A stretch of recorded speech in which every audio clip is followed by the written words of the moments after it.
جی السلام علیکم۔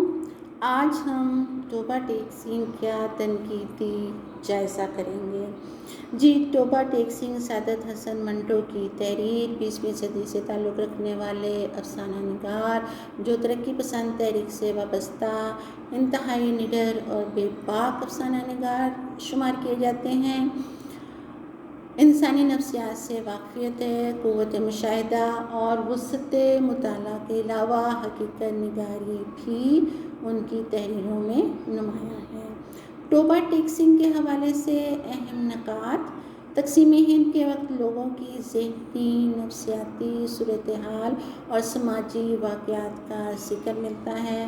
کرداروں کی جذباتی وابستگی ہے کہ جیتے جاتے زندگی سے قریب یہ کردار ہمیں نظر آتے ہیں۔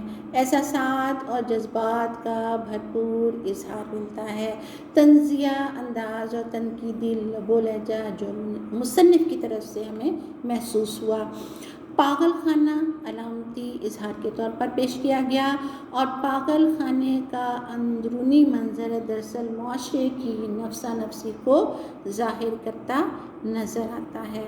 اس کے علاوہ منظر کشی تھی، جزیات نگاری، مکالمہ نگاری، تجسس کا عنصر جو شروع سے لے کے آخر تک قاری کو اپنی گرفت میں لیتا ہے، معنویت اور مقصدیت کا عنصر بھی ہے۔